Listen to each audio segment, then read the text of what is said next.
اللهم صل وسلم على نبينا محمد. Bismillahirrahmanirrahim. Al-babus sadisu fi fadilatil wudu'i. Bab anu kagenep dina kitab Lubabul Hadis nyarioskeun tentang kautamaan wudu. Ruwiya an Nafi'in radhiyallahu anhu, parantos diriwayatkeun ti Sayyidina Nafi' radhiyallahu anhu anin Nabi sallallahu alaihi wasallam, beliau nampi ieu cariosan ti Kangjeng Nabi Muhammad sallallahu alaihi wasallam. Annahu qala, sanyanyana Kangjeng Nabi parantos ngadauh, ma min abdin tawaddo'a, tepati-pati aya hiji hamba anu ngalaksanakeun wudu, fa ahsanal wudu'a, terus eta si jalma teh ngabaguskeun wuduna, ala tartibihi, sesuai dengan tata tertibna, illa a'tahu Allahu bikulli qatratin, kecuali Allah subhanahu wa ta'ala bakal masihan ka eta si jalma setiap tetesan tina cai wuduna, takturu min wudu'ihi, anu ngecret eta cai teh sewaktu keur wuduna, asyra hasanatin, 10 kebaikan. Tiap tetesan cai anu ngecret ketika wudu, maka bakal dicatat 10 kebaikan ku Allah pikeun jalma anu nyampurnakeun wuduna.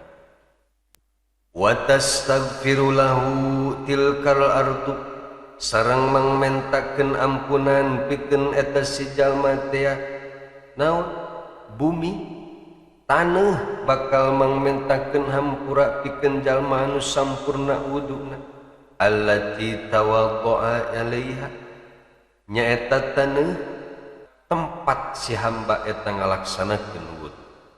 Nepi ka iraha eta taneuh mangmentakeun ampunan, ila yaumil qiyamati, dugi ka poe kiamat. Etalah keuntungan jalma-jalma anu bisa nyampurnakeun wuduna sesuai dengan aturan syariat Islam. Pan eta mah cenah keuntungan di akhirat Kang Herman. Sedengkeun pan urang teh keur hirup di alam dunia, lain teu percaya ka akhirat, percaya ke jalma wudu bakal bungah di akhirat.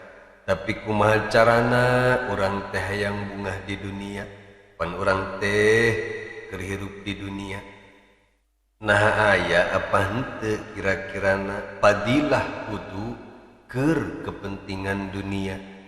Aya, asal daek ngalaksanakeun dina kitab Wasiyatul Mustafa anu dikarang ku Imam Sya'rani rahimahullahu ta'ala, dina pasal faslun fil wudu'i was salati, didinya dicarioskeun bahwa Kangjeng Nabi Muhammad sallallahu alaihi wasallam wasiat ka Sayyidina Ali. Saur Kangjeng Nabi, ya Ali, wahai Ali, istaqsi isbaghal wudu'i, sing taliti dina ngalaksanakeun wudu. Fa innahu syatrul imani, sebab ari ngalaksanakeun wudu dengan sempurna eta teh bagian tina iman. Fa idza tawadda'ta fala tusrif fil ma'i, terus upami anjeun ngalaksanakeun wudu maka anjeun ulah berlebihan make cai, sacukupna wae.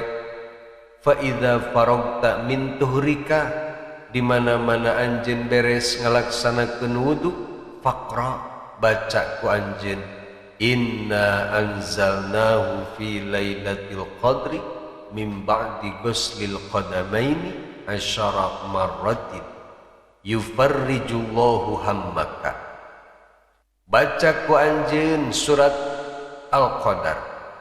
Inna anzalnahu fi lailatul qadr wa ma adraka ma lailatul qadr. Terus netika beres 10 kali bacana saparantosna anjeun ngumbah 2 dampal sampean geus beres wudu berarti.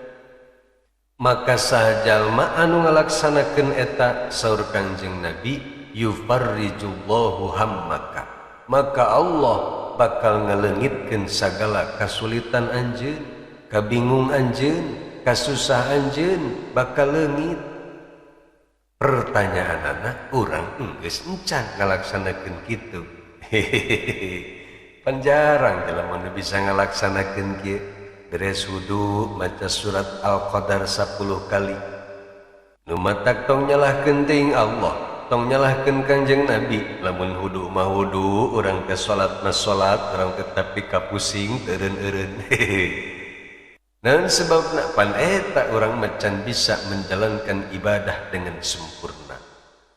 Coba ieu tah di tengah kesulitan ekonomi semacam kieu, di tengah segala rupa kabingung geus nampak di hadapan urang, coba yuk urang amalkeun ieu. Ulah wakeun hese-hese heula ngamalkeun wirid mah ieu bae heula, sampurnakeun wudu urang. Make cai ulah leuweuheun, beres wudu dengan rapih urang baca surat Al-Qadar 10 kali. Upami urang bisa langgeng, bisa terus-terusan dawam menjalankan ieu, pasti janji Rasulullah sallallahu alaihi wasallam moal bohong. Pasti bakal karasa ku urang kanikmatanana wudu, pasti bakal karasa ku urang kautamaana wudu di dunia na keneh, teu kudu nungguan di akhirat. Pan lila maca surat Al-Qadar 10 kali teh Kang Herman, atuh meureun ketinggalan manten salat berjamaah. Nyaeta wuduna ulah ngadaguan adan. Kira-kira setengah jam deui kana waktu salat urang buru-buru wudu, kan salse aya waktu setengah jam pikeun wudu, pikeun maca surat Al-Qadar 10 kali, setengah jam malaluasa. Atuh kumaha bisa kaburu? Membatur geus adan 5 menit urang kakara kacai nya moal kaburu atuh ketinggalan berjamaah. Ari wuduna setengah jam dari ke waktu sholat mah urang tekan salse bisa bersiwak heula. Sakumaha dina bab anu ka-7 Al-babus sabi'u fi fadilatis siwaki, bab anu ka-7 Imam As-Suyuti nyarioskeun tentang keutamaan siwak. Ku penting-pentingna bersiwak. An Abi Hurairah radhiyallahu anhu an Rasulillah sallallahu alaihi wasallam. Sayyidina Abi Hurairah radhiyallahu anhu beliau nampi cariosan ieu ti Rasulullah sallallahu alaihi wasallam annahu qala, bahwa Kanjeng Nabi Muhammad sallallahu alaihi wasallam parantos ngadau, laula an asyqa ala ummati, seandaina upami teu ngaberatkeun ka umat kaula, la amartuhum bisiwaki ma'a kulli wudu'in, maka kaula bakal marentahkeun umat kaula supaya bersiwak dina setiap wuduna. Akhrajahu Malikun wa Ahmadu wan Nasa'i. Ieu hadis dikaluarkeun ku Imam Malik, Imam Ahmad sareng Imam Nasa'i. Keutamaan bersiwak oge dijelaskan ku Kangjeng Nabi Muhammad sallallahu alaihi wasallam dina kitab Wasiatul Mustafa. Ya Aliyu, wahai Ali, saur Kangjeng Nabi, alaika bisiwaki, araranjeun kudu tetep terus-terusan ngalaksanakeun siwak. Fafihi arba'atun wa ishruna fadilatan fid dini wal badan. Karena di dalam bersiwak terdapat 40 keutamaan pikeun agama anjeun sareng 40 keutamaan pikeun badan anjeun. teu ieu kan bersiwak anu sakitu gede pahalana dicaritakeun ku Kangjeng Nabi ka umatna supaya umatna meunang kautamaan bersiwak, tapi umatna geus loba nu ninggalkeun kana siwak. Nah, iyalah resep ti Kangjeng Nabi Muhammad sallallahu alaihi wasallam supaya hirup urang henteu pusing di dunia jeung di akhirat, henteu bingung di dunia jeung di akhirat. Mana resepna? Tadi teh hiji, laksanakeun wudu dengan sempurna. 2, ulah berlebihan ketika wudu. 3, baca surat Al-Qadar 10 kali saparantosna wudu. Terus bersiwak samemeh ngalaksanakeun wudu. Mudah-mudahan urang sadayana sing tiasa ngalaksanakeun ieu amalan anu kacida saena.